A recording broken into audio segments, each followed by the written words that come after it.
Hello, everyone. Welcome to Analytics, our For the Nerds. It's great to be back. It's National We're All Wearing Hats Right Now Day. Let's go.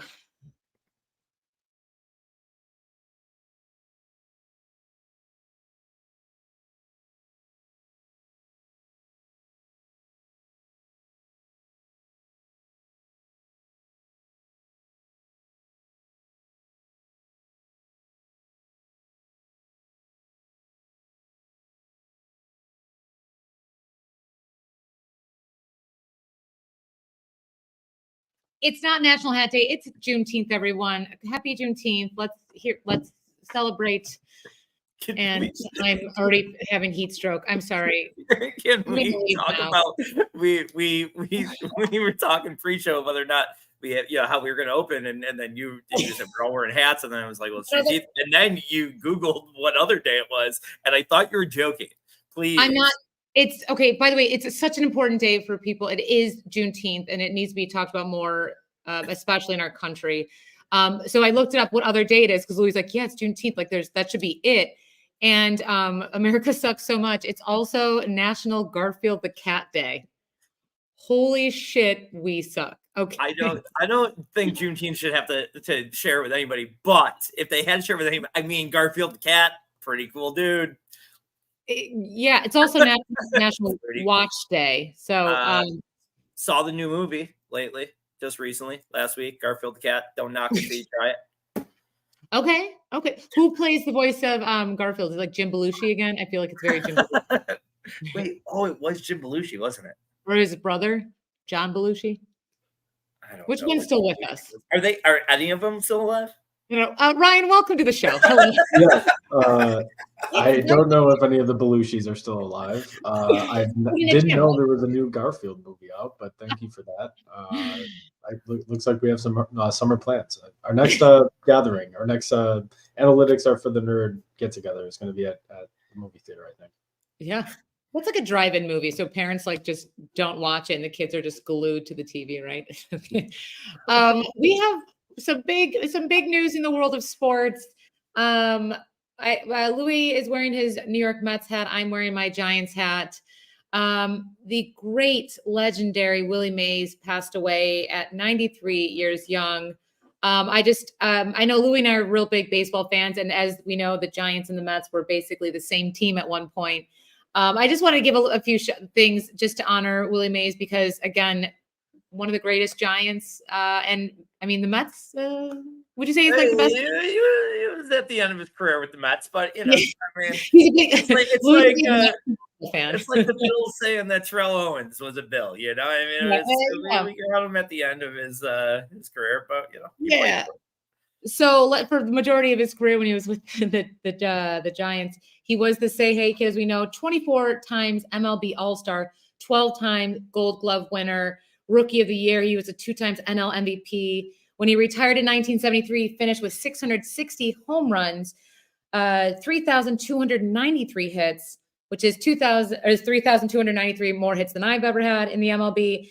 Batting average of a 302. He was inducted in 1979 with the first time he got in. It had 95% of the votes. Let's see those jerks that did not pick him. But yeah, the Giants and the Mets retired his jersey, which was number 24. And what an amazing legend, and kind of cool when you think about being alive when someone that amazing, got to be on this earth. So anyway, I'm a big fan. And I know the MLB, they took about a moment of silence for the 15 games that were playing today, just to give him his due. And Willie Mays, everyone.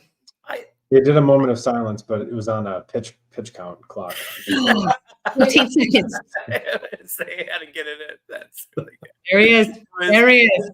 They were going to do 10 gongs, but they could only get 6 in. I'm sorry, Allie, to ruin your. They get an automatic. We were going to bring in our guest before that, so let's bring in our guest now. So, and luckily we did.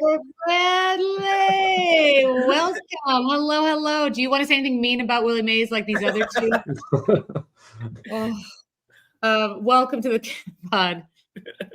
Oh wait, you're on mute. Oh, but your wait, picture's good. Hold on.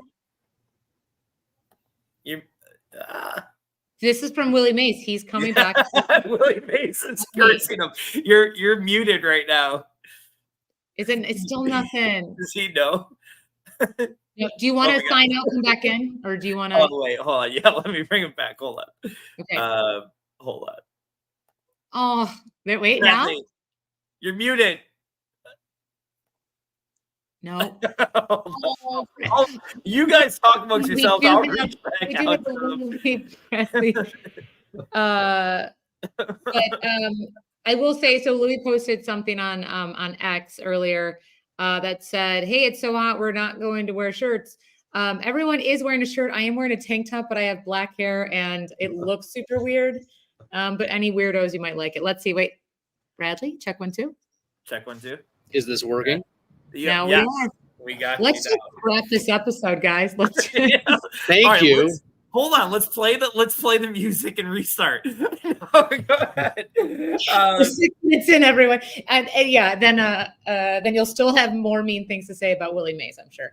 Bradley, would you like to say anything about the lovely, great Willie Mays? Yeah. Fun fact about Willie Mays. So he started playing for the Giants back in 1951. But then he served in the U.S. Army from 1952 to 1954. And he did receive receive like a Medal of Honor, I believe, as well, right? And then right after that is when he made his historic, like, over-the-shoulder catch.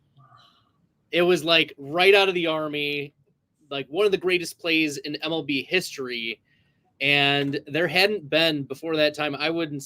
Like, it's Babe Ruth and then Willie Mays. Yeah. Like, up until that point. That's it. So, like, we're talking about historical figures like Lou Gehrig, Babe Ruth, Willie Mays. Yeah. Like, he was the next generation of the most elite player in MLB at that time. Do you know how I know that happened? Because I'm an elite. You were alive during that time, Louis. No, I was gonna say no, because I'm an elite lip reader, and I could read you the first time you were saying it, even though we couldn't hear you. So I knew what was coming. But no, that's now 7 minutes and 40 seconds into our football podcast talking about Willie Mays. So I just think there's certain things we need to pay respect to, and I know there's probably a lot of listeners who are just solely focused on football, but I know there's a lot more that enjoy the 82 months of baseball a year. So. So anyway, so that's all I'll say. Let's move on, right? Okay, I want to talk more, but can we talk about somebody else on the Willie Mays teams? All right, everything and nothing. Let's. What do you got for us this week? Okay, so I'll go. I have one that I would like to talk about that is not football related, and then one that is. So I was doing a little looking into what was going on in trash culture, and I came upon the fact that Kittle, Kelsey, and Olsen have a school called Tight End University. Ew. Is that just me being gross? That's pretty gross. That's I know it's a tight end university, but like, does anyone come to break and like that sounds pretty dumb? Okay, I'll see myself out of there. I was waiting for somebody else to go. I know is that an escalator? I think I know it's a tight end and you just train him, but like those are all some of the greats in the whole league, and and that's all they come up with. That is be better. What else? All right, let's play with this though. Like, what else would you call it? I mean, it's a school for tight ends. Like, I mean. Tight end tech or something, or like make it 100% better. 100 tight end university. I mean, look, listen, everyone now as a former SUNY Buffalo State graduate went from college to university. Everyone could be in university now. I just think tight end tactics or something like something. It's so Is it a 4-year program? It's they're not. frat boys. It's Kittle and they're frat boys. They love it. And not for nothing, but the best guys are there. They can call whatever the fuck they want. They just want to be called professor. That's all. They opened their own university so they could be called professor, earn their own tenure. And then this is the pathway. Why haven't we thought about this before? Create our own universities. Come on now. Yeah. Is it so they can get better health insurance? Is what you're saying? The only reason they're doing it is so that they can put like the Greek letters on the T, like the T, the E, and the U, and like just what, like it's like a fraternity. There it is. All right. They're somehow trying to figure out how to make more money with the nil rules. Just yeah. It's like, religion. I know this can happen. Now the kids at college are making money. We can do it. I'm sorry. I don't know why that was my George Kittle, but come on, man. It was a pretty good George Kittle. It sounded a little Hulk Hogan. It sounded a little like, oh, brother. I don't know why you did it that way, but I respect it. I don't know why we're going to talk so much about even George Kittle now. Willie Mays and George Kittle were not on my bingo card. But did you see the story about how Lynch told Kittle that like no more wrestling? He like showed up at WrestleMania last year to do like a clothesline on the outside, and like they called him up and like made him re-sign like a whole new clause on his contract because that wasn't he was like, no, you told me I couldn't go to wrestling, and they're like, well, guess what, you're coming tomorrow, we're going to tell you that you have to. But so now all these players like legit have like can't go to WWE in their clauses since then. It was like it was like the head article on ESPN.com today. It was pretty crazy. I love it.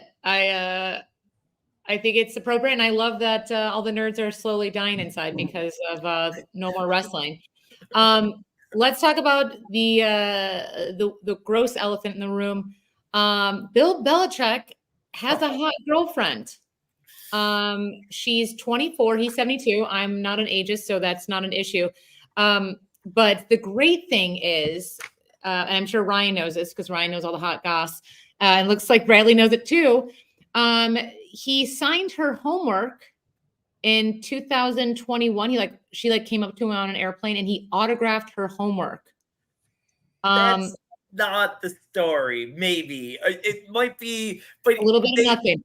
Everything. They bonded over a project she was working on, and he gave her his number. Is that a? Well, the project was the Pythagorean theorem. As a master manipulator, I'm on Bill Belichick's side, no matter how this ended up. Wait. Like how? All right. A couple of questions here. He gave her number. What type of project was this? Like, how old was she? Like, it was a college. It wasn't like she wasn't in high school. Okay. She knows what she's doing. I thought this was like a science project. Like he's like better on an airplane. Yeah. Some Mentos, hey, Diet Coke. Hey, let me Bill, help you build this volcano. Like he just bust out Pop Rocks. Yeah. Instead of the pissed off parent at 10 a.m., it's Bill Belichick doing a diorama at 10:30 p.m. with this. Oh, so good. There is a Ring camera footage of him apparently doing a walk of shame, and they're really, apparently, again, if anyone wants a deep dive, just Google. You can either Google Bill Belichick kissing his daughter, which is one of my favorite manipulations of a photo, and just Bill Belichick shirtless. I want you to stick up for her more often, because you are one of my friends that I have believed. You are very open about that, but I want you to say that it's okay. Oh, by the way, it's so okay. And also, take how I feel about the Patriots out of the way. Like, he still is like a really awesome coach that like is attracted to some people. That's hard. He has shown recently he's got somewhat of a personality. Yeah, the roast he did well. He did okay, but I'm all in favor of people doing what they gotta do, but I just still think it's funny that like good for him. See, now I can't get the image out of my head of him of him not being at the draft during COVID, and instead his dog sitting in his seat and wondering, where is Bill? Where is Bill? Where is he? During the most important time of the Patriots offseason. Where's Bill? He was at junior prom with his girlfriend. He brought her to the recent Tom Brady getting put in the Patriots Hall of Fame thing.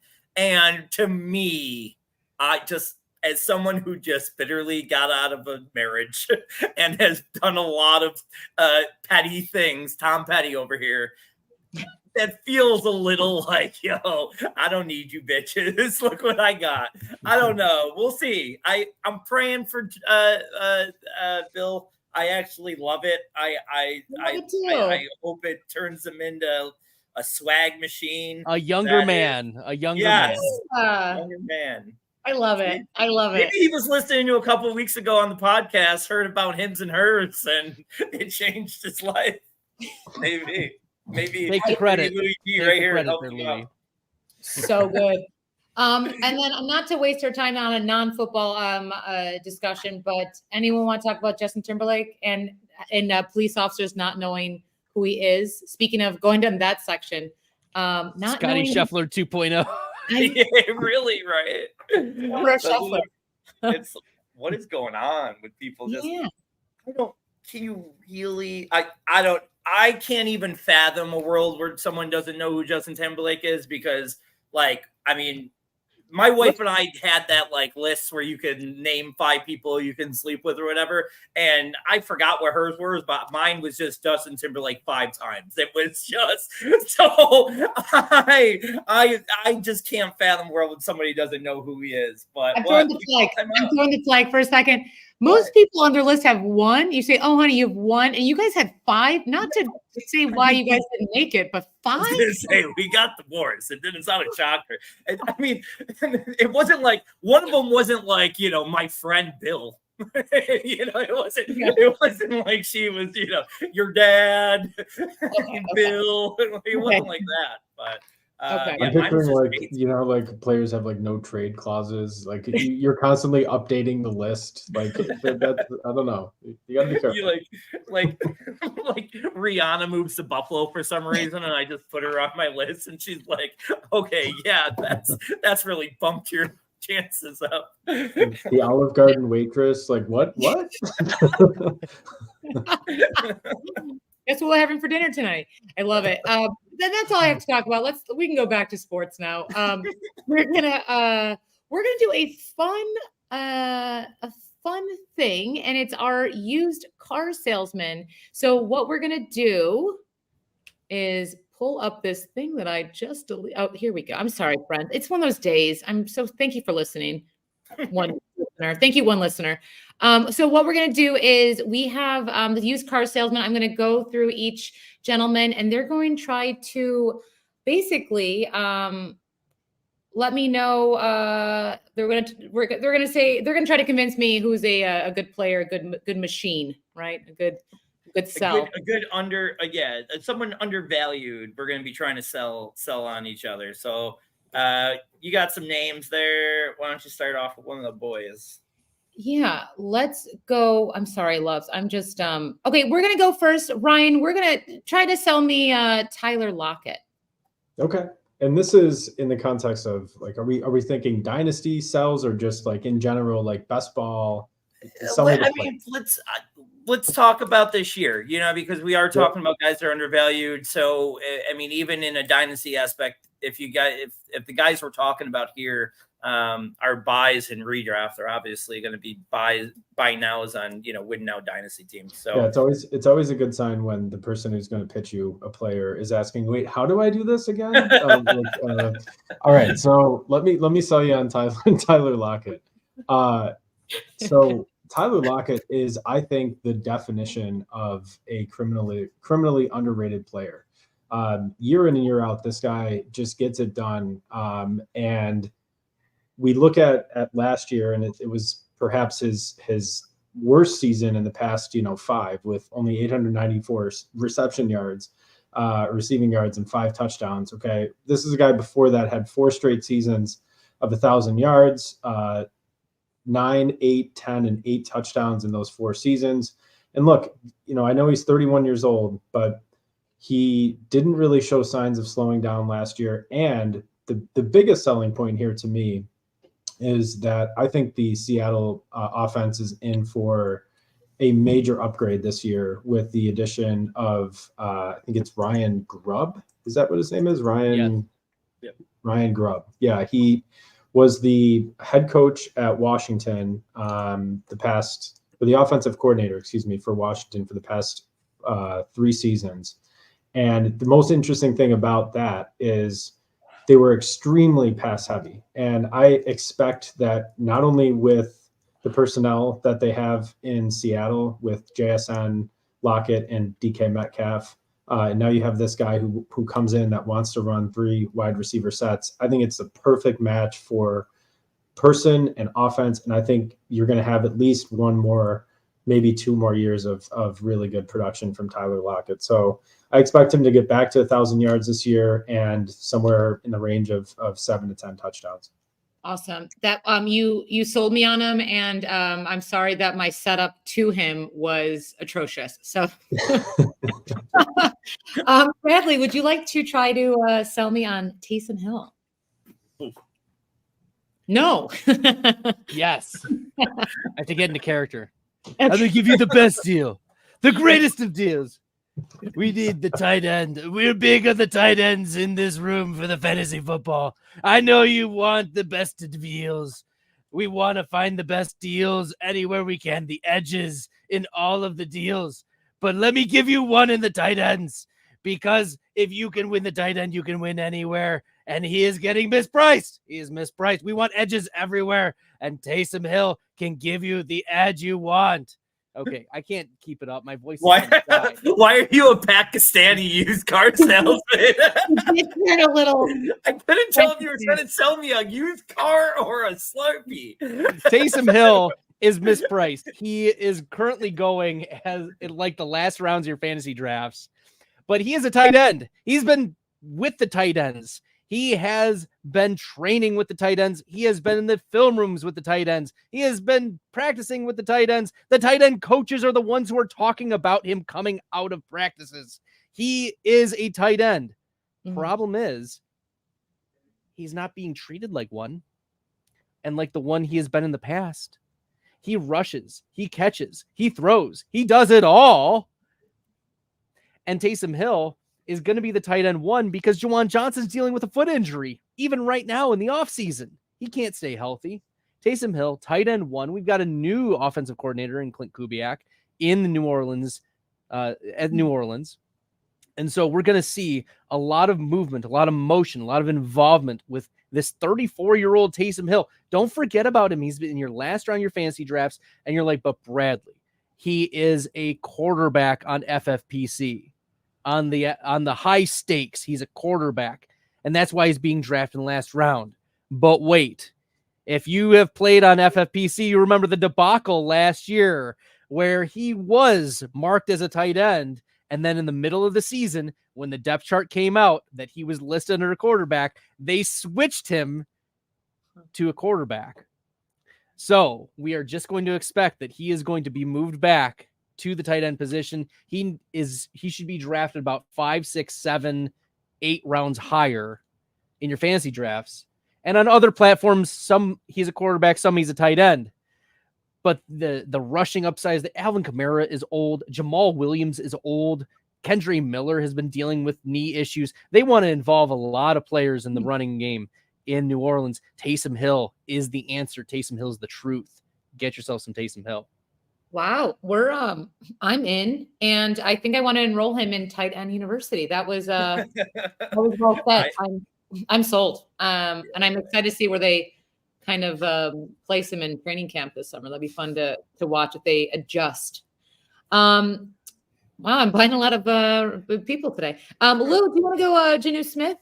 Yeah, I want to just I really do like that point on Hill, and with Hill is that he's gaining value, or he deserves more value no matter whether it be a super flex league or a tight end premium league. One quarterback leagues and non-tight end premium leagues, maybe he doesn't really, get you too much value outside of best ball. But like you said, I think he plays a really big role. So he could end up getting into your second QB spot in some games. He could end up being in a tight end premium league, a huge play. You didn't outscored 3 different games last year. Yeah. I mean, you didn't have to sell me big on that, but that was a great job doing so. With Jonnu, I'm gonna simplify this. I mean, he's going to the best quarterback he's had in his whole career. Not that I'm not a huge fan of Tua, but if you look at who he's had previously, best play action quarterback in the league. He's going to, be able to, I think, not just is it the best quarterback he's had in the league, it's the best tight end that Miami's had as well. His production was of a tight end one last year until they really started using Pitts more here in the second half of the year. He's always been productive. There's nothing in his history has shown with 2 bad quarterbacks last year was supposed to be in a backup role. He's been a productive player. You got Hill, Beckham, and Waddle in front of him that, don't scream the greatest health history of those 3.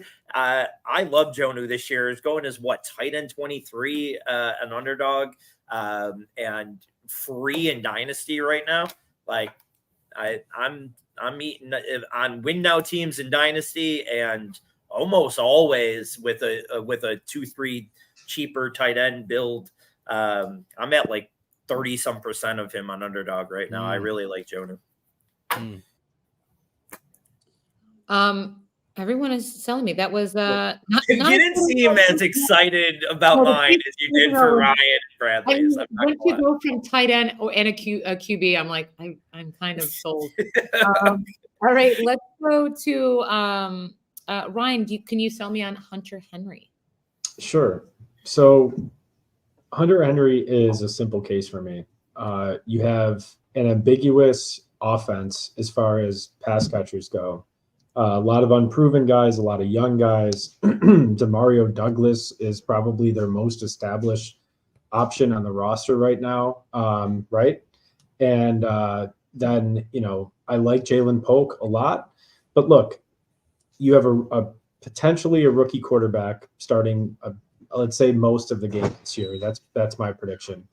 And with a safe option, a reliable option in the middle of the field, I think it could be kind of a safety blanket for Drake May or even Jacoby Brissett if he's thrust into the starting role at the beginning of the season. So I just expect him to get hit with a lot of targets this year. If he can stay healthy, I expect him to way pay off his tight end 18 price tag right now. I mean, he's going a pick 164, and I just feel like that's way too low for a player that I think is the most established pass catcher on an offense that could surprise. I wouldn't be surprised if the Patriots took a step forward this year as far as his offense goes.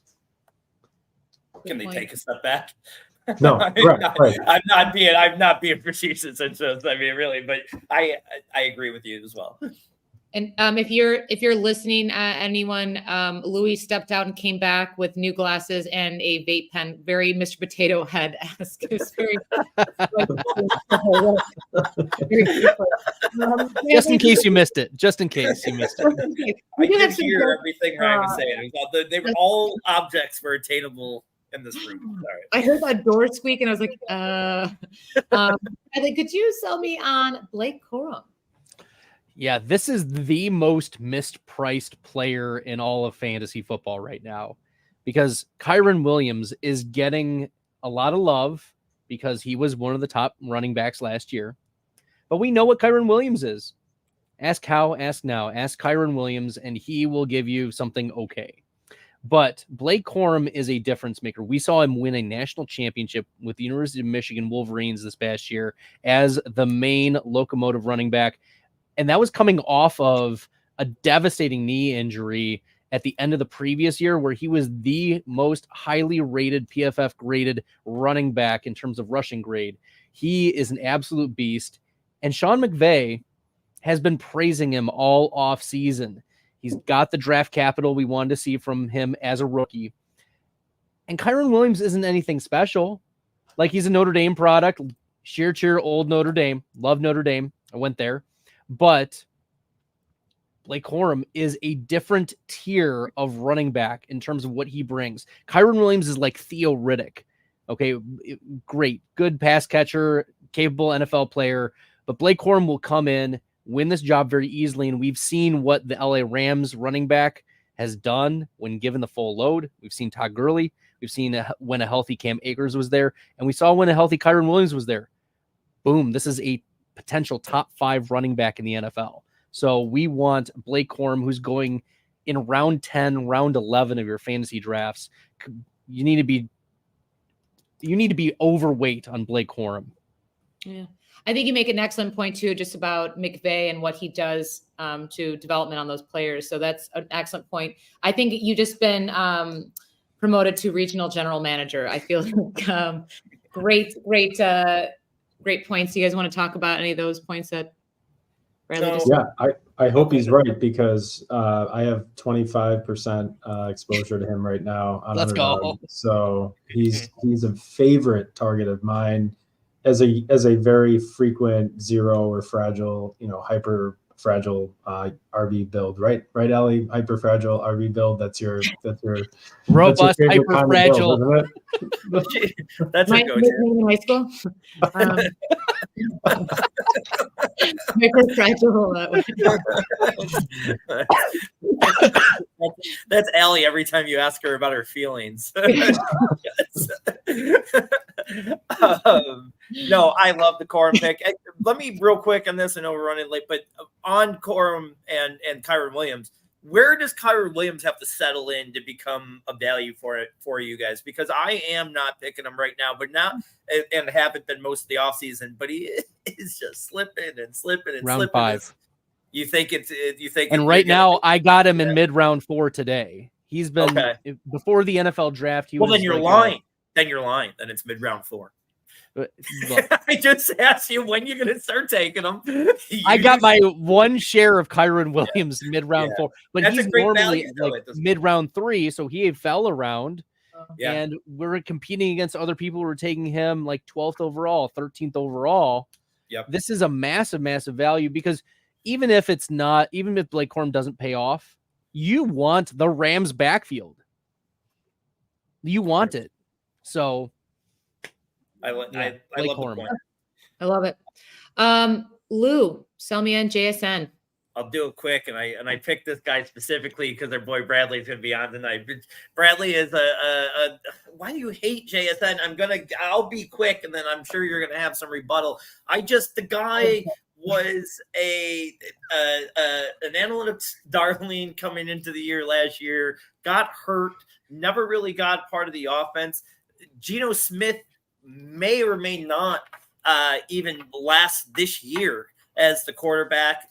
Lockett's another year older. The one player that we talked about today that I do not agree about is Tyler Lockett, but I'll tell you one thing too. I've been down on him the last 5 years like everybody else, and he keeps going. So Tyler Lockett not being a good wide receiver is just like me saying Russell Wilson wasn't a good quarterback his whole career, even though he won the Super Bowls and MVPs. And I swore that Russell Wilson's not a quarterback. And finally at 36 years old, I'm right. But I haven't been. It's got to hit for Lockett soon. I think the opportunities. I think JSN could become the alpha there as quickly as this year with a change. All it takes is a guy like Howell coming in, and any kind of change. Next year, say it's a rookie quarterback.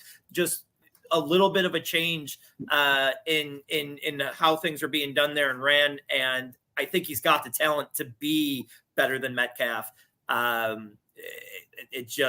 He got slowed down by injuries last year, and I don't think he was at 100% at all. So Is he going to be a bust? I'm not going to sit here and 100% and tell you that he's going to be the best thing that ever happened. But right now he's becoming way too much of a value. This price is better than you're ever going to get on JSN. Come buy him now, because when the value goes up in a few weeks, I'm charging you this double with a little bit of interest because you were an idiot and didn't buy him today.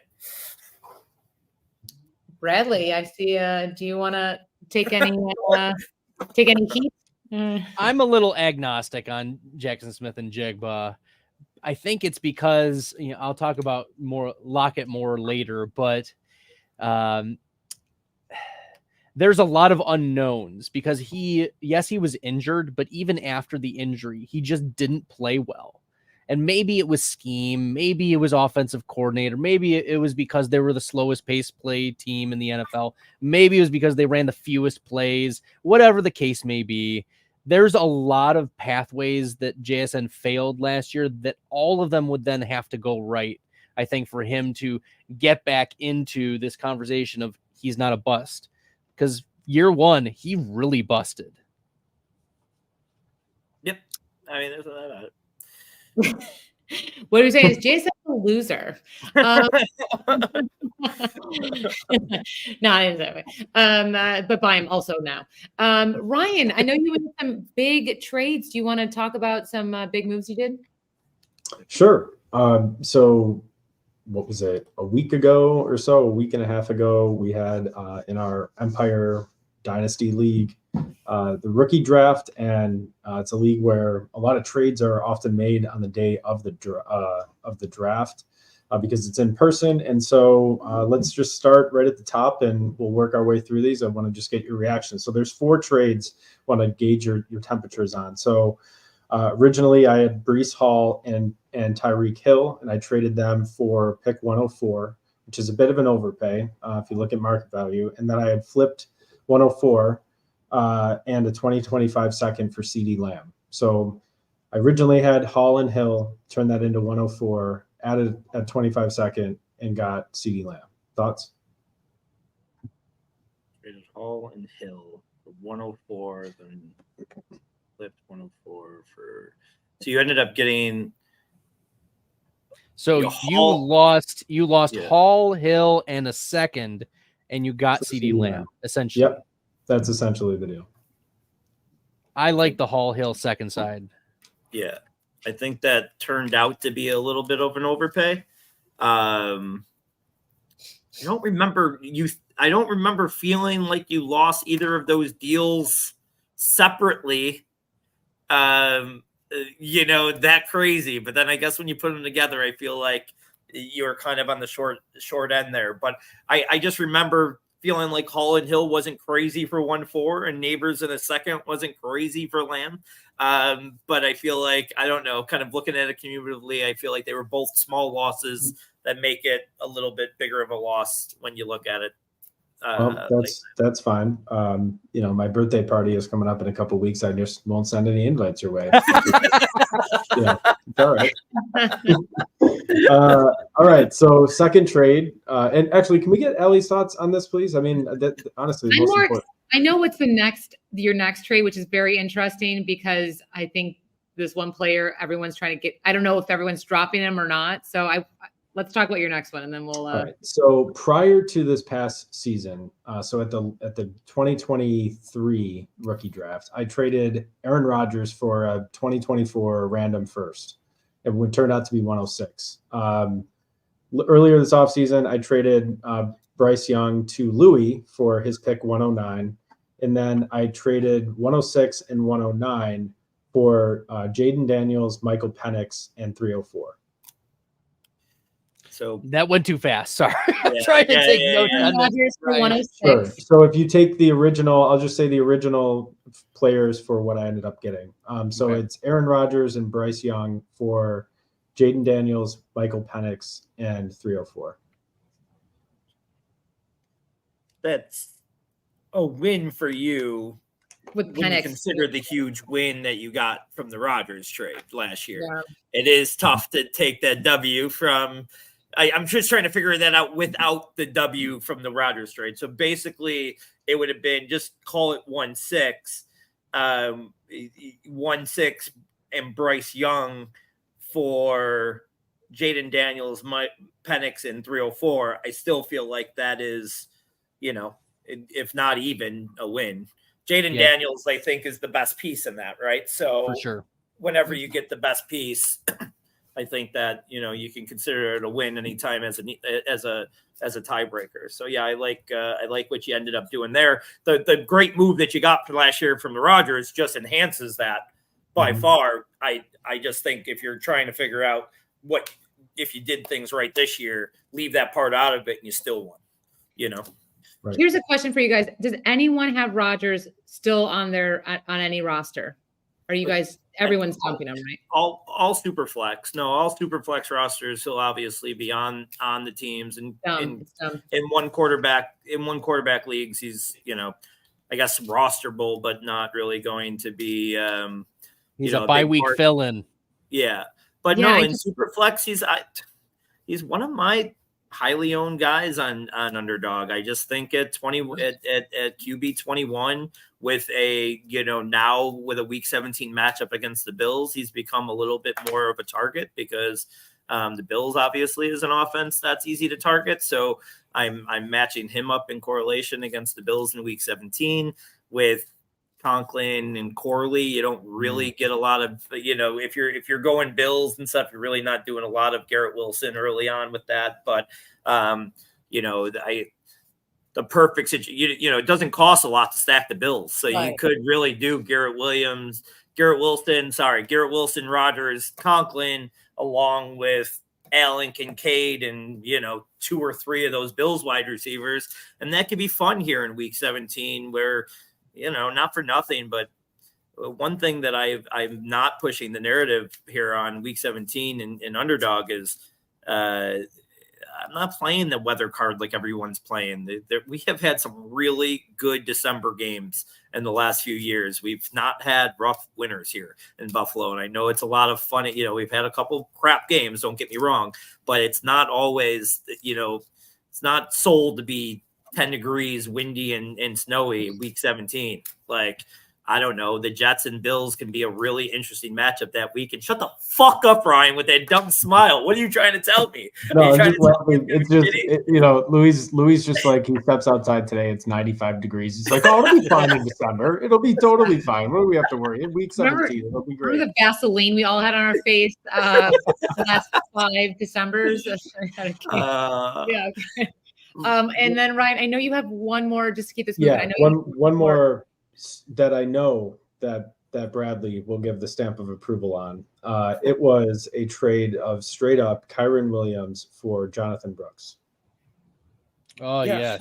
Oh, yeah, that was a huge win. How did that happen? I don't know if I saw that that day. Well, that was after the draft. You did that? It was during the draft. No, it was during Mike Leone and I had been working on that one for a while where he wanted Kyren. We tried to do some stuff pre-draft. It wasn't Let's shit on Leone. Everybody talk shit about Leone. Let's go. No, he's actually going to be on the podcast in a couple of weeks. I love you, Mike. Sorry. Leone's great. Leone's great for the record. We love him. He is.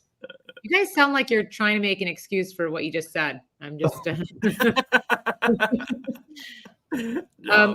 we're happy with that trade, right? That's an excellent trade. Everyone's two thumbs up. That was a huge win for sure.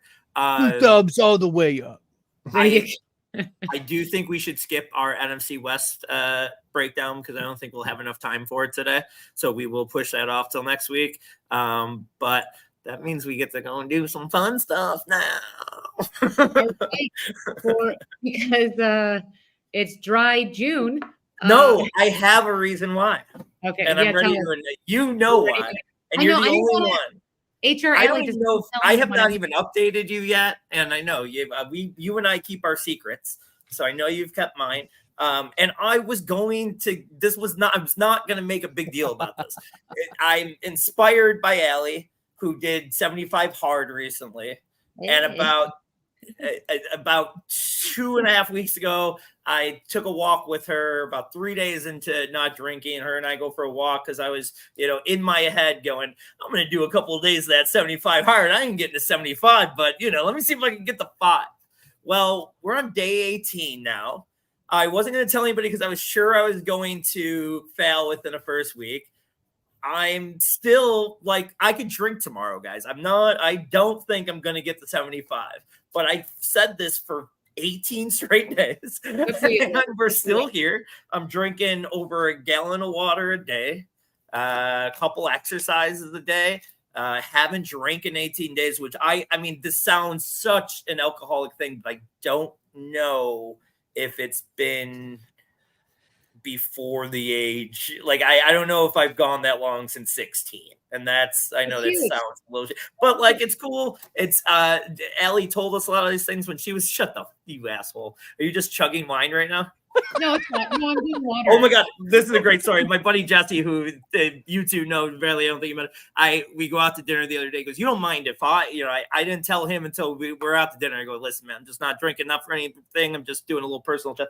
And he goes, well, you don't mind if I drink? Of course not, dude. I'm not that guy. Like, and I had been out. I've been to a lot of different social events where I haven't been drinking and been fine. Yeah, sure. The motherfucker orders a bottle of wine. You don't mind if I have some, like, do you? You don't mind if I have a drink. The dude orders a bottle of wine and sits there for 45 minutes after we were done with dinner, sipping it like it was some fucking 1962 fine wine. Oh my! Is there any fine wines from 1962? I don't know. I don't really know much. So about you drove. Okay. But yeah. So, anyways, this is why I came up with it, because I've been looking for. I haven't really done a crazy diet with it or anything. I've just not ate like shit. And doing the water, I dropped 15 pounds in 2 weeks, which was so dumb. That was all just the lard coming, just coming off of me immediately. It wasn't any hard work or anything. It was just like fat, just kind of just coming out of places. Yeah. Yeah. But I'm at a weight that I haven't been at in about 10 years, and a goal, a high school goal in reach. I think I'm still about 30 pounds from that, but I didn't think I was getting 18 days, so I'm proud of that. Any of these weeks I will come in here and tell you that it's broken, but right now it's not. So yeah, it's very important that we cut the NFC West segment so that you could brag for the Yes. It was. I did just stretch the brag. I'm sorry. 15 pounds for 15 minutes. Here we go. Yeah. Ryan should charge us now for having to listen to that. We need a Louis clock, if anything, today. I know. Then Louis is like so confident now. No, congratulations. It's a big deal. As I always say, it's really annoying because men just have to stop drinking and they lose 15 pounds. I've been on a diet for the last 35 years and okay. All right. It's annoying. You look great, Allie. You look great. No, congratulations, Hughes. So because of that, I didn't want to out you. We're going to do our best beverage draft for non-alcoholic drinks. So, Louis, would you like to please make our special order? Yeah. Hold on. Okay. Louis just goes into his childhood trauma. We're like, why are we? Allie, you're number 1. Ryan, number 2. Bradley, number 3. God damn it, I always get the last pick. Number 4. And I'm gonna lose my top 2. All right. Who was number 1? Allie, go ahead. You do I'm obviously gonna go with the OG and go with water is my favorite non-alcoholic beverage. It's got to be up there. It's got to be up there. And one. Should be one, but it wasn't gonna be my one, but it should be. It's everybody's one. Right. It's not my one. What are you talking about? Overrated water. Overrated. Yeah, that's like the years in the NFL draft. It's a high floor, low ceiling type of drink. Exactly. What did you say, Ryan? First overall. What was it, Ryan? I said when water is taken first overall, it's like it's an offensive tackle getting taken first. It's Eric Fisher year. It's very boring. Eric Fisher year. I think this is a bad pick. No, it's just just safe. Yeah. Safe and boring. Right. All right. Well, now with the second pick, I'm gonna take something that is gonna be very well received that I couldn't live without, and that's coffee. Coffee is my 101. It's great. What's not to love about coffee?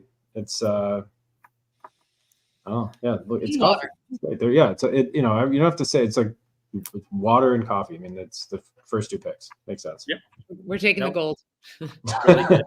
I like Speaking it. of gold, liquid gold at number 3, chocolate milk. Oh, you mother! Man, that's so good. That was so like good. It's That so was my good. number The one I wrote in the notes, no matter what, chocolate milk. I Oh, literally have some right next to me. I'm Okay. drinking it out of the gallon. Paper, glass, or plastic. What's your favorite way that it's stored in? I don't discriminate. Oh, okay.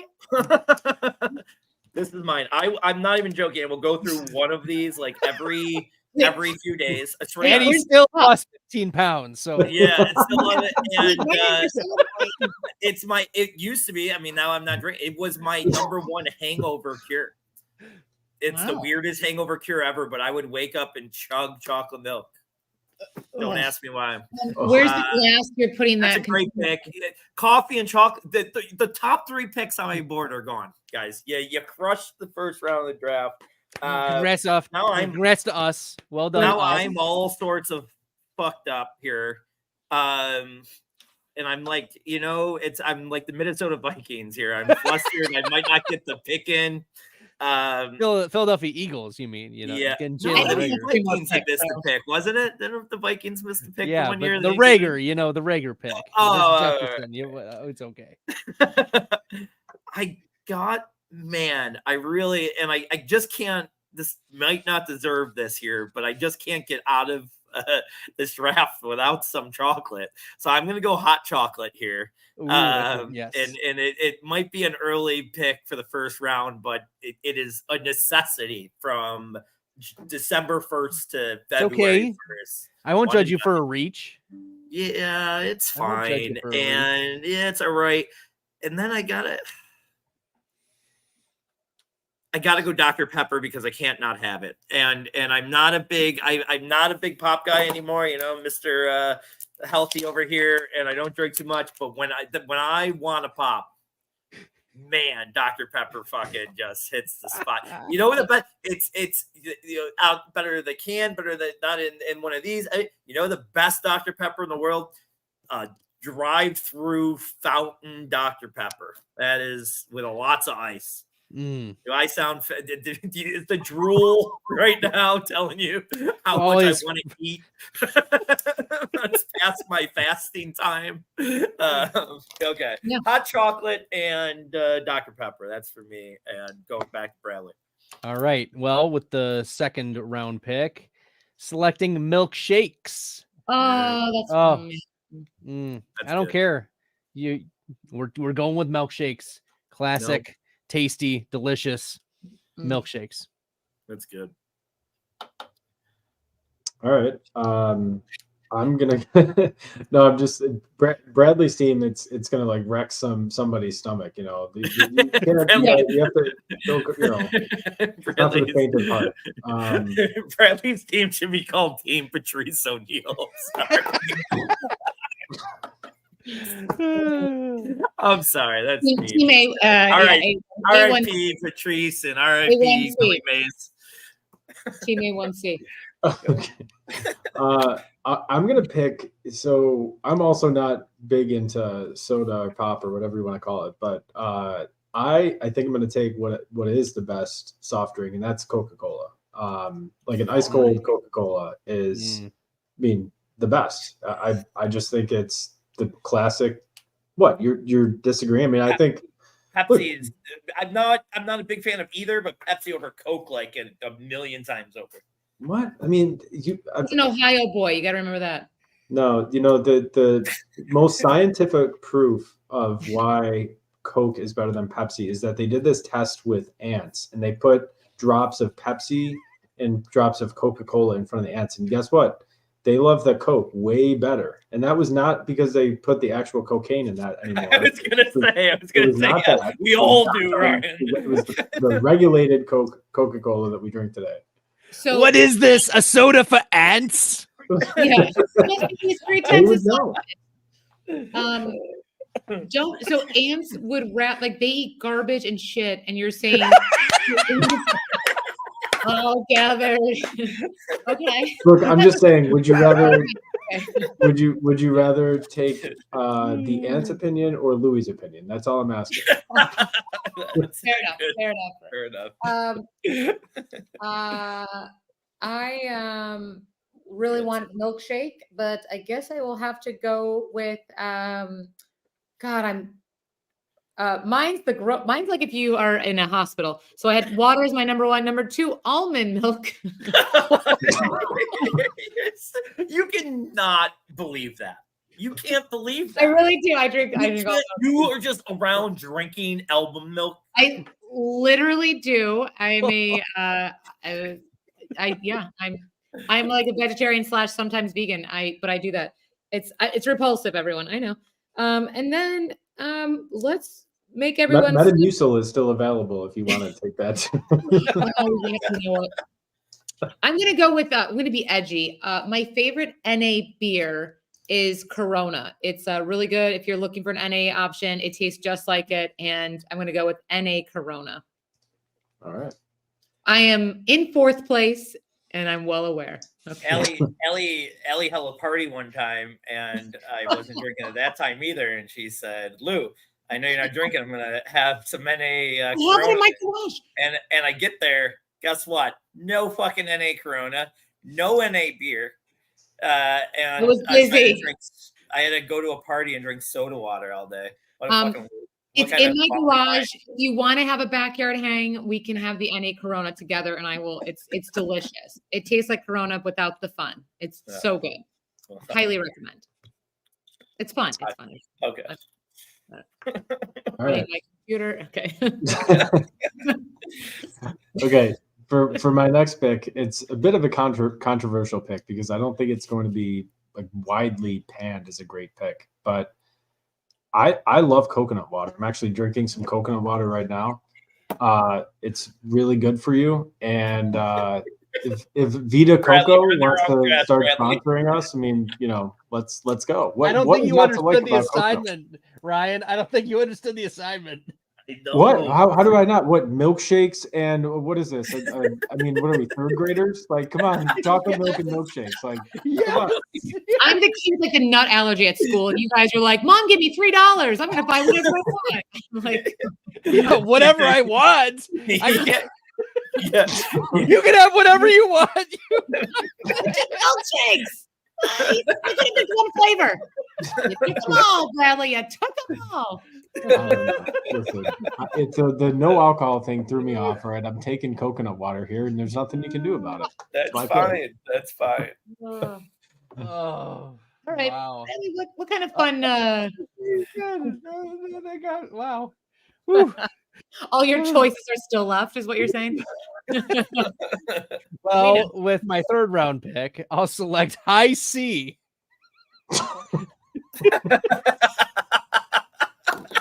That's good. You said A1C again? Is that what you said? A1C? No. The High C orange juice. There you go. Like for the box pouches. The straws. Bradley, when we get off of this, I'm going to send you the hard 75 thing that I'm doing. You gotta make changes in your life, brother. That's great. No, I love that. That's drinking a half gallon of chocolate milk. Yeah. Hey, listen, you gotta make some changes. Sugar, Lou. You mustn't have any sugar. No, it's not no sugar. You have to pick a diet. You have to pick a diet that fits you. No, I got that shit. I'm on a seafood diet. I see food and I eat it, guys. Come on. There it is. One that I have to have here again. And this is just like right now reading my team. If when I picked this and this was all I had to drink the rest of my life was hot chocolate, Dr. Pepper, and hot tea, I would fucking hate myself. But hot tea deserves to be on one of our lists. It was worldwide one of the most. It's got to be worldwide. It's got to be number 2 drink to water. Right? Like I want to say everywhere else it's more drink tea is drank more than coffee, right? In other countries, possibly. Yeah. I'm just saying things that like I wanted to sound smart, but I don't know if that's true. I know people in Boston or something did a tea party or thing. So there was that. And then like what am I gonna do to round this out? It's just like I should get a juice, but I don't love juices.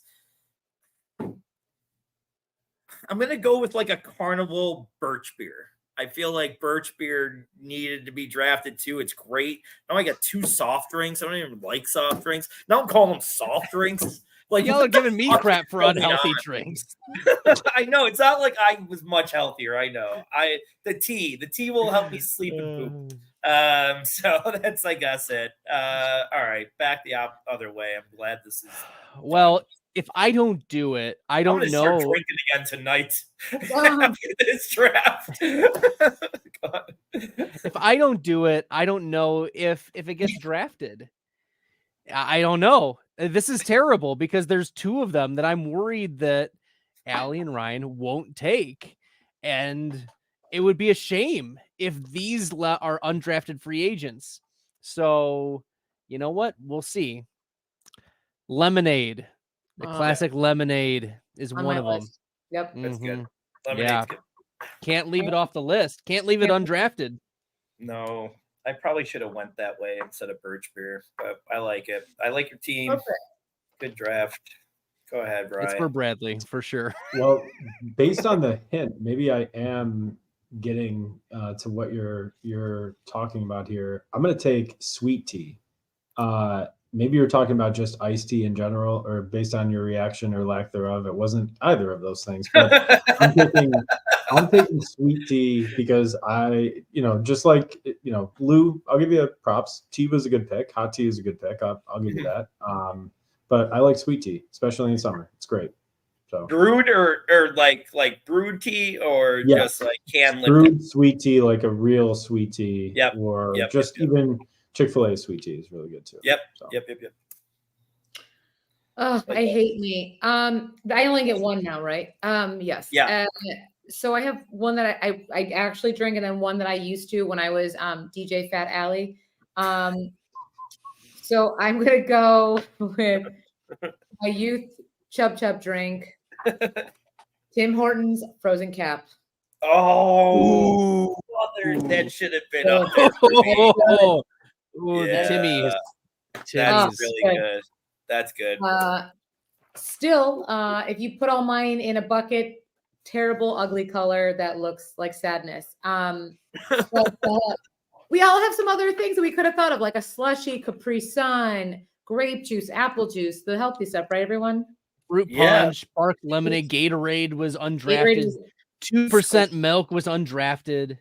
Squirt's a great one. Squirt's a great one. Squirt.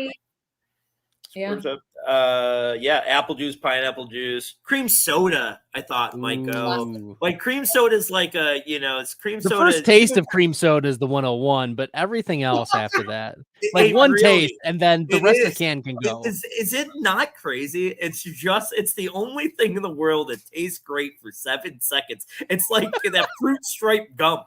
Yeah. It's like it's the best thing ever for 7 seconds. So, but then it just is like that's such a perfect way to put it. Yeah, no, the only other one I had was spa water. I love spa water, like a little cucumber, a little lemon in there. Just, I guess I really did misunderstand the assignments. Everyone's like, "Oh, just the iced tea milkshakes." I'm like, "Oh, spa water, please." trying to hydrate. Look, you're over here. Allie didn't want to out me about my diet. You're outing yourself in a whole nother way. Yeah. What? Who doesn't? Oh my God, guys! I'm telling you what. How expensive are the joggers you're wearing right now, Ryan?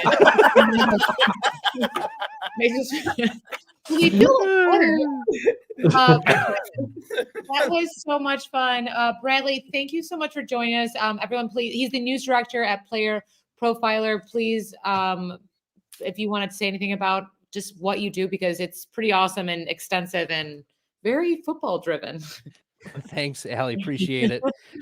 So what I do is I help navigate our news team at Player Profiler. So go to playerprofiler.com/news and just bookmark that website, because we update it daily, multiple times a day. We get videos out there, fantasy football analysis, really deep cuts too. So if you are in small or you're in large leagues, deep benches, things like that, that's really helpful. It's free. Like just bookmark it. We're beating some of the bigger news, some of the bigger news sites as well, with some of our, not only getting the news out, but also like quality of analysis. We've got some really, really strong analysts that are contributing there. And also we've got videos too. Player Profiler News YouTube channel is separate from the Player Profiler channel. So make sure you go and checking that out, subscribing to the YouTube channel. We're almost at 500 subs there. Just started this, in the last few months. So really it's taken off, and I'm really proud of the team. So yeah, I'm like a conductor, orchestrating all of the chaos and the news and trying to determine what's noise and news. And it's a lot of fun. So yeah, direct the news, Player Profiler. And one of those shows that you are directing, our good friend Mike Shope and Adam Krautwurst at the Deep End, is on Player Profiler. So yes, check them out there as well. And yeah, Brad, thanks for coming on as always. You're always one of our most fun guests. So we always look forward to having you. Yeah, great to hang out with all three of you tonight. Thanks. All right, stay safe and good luck with the weather on your side of the world. Thank you. Thanks, Brad. All right. Thanks, guys. Thank you, everyone.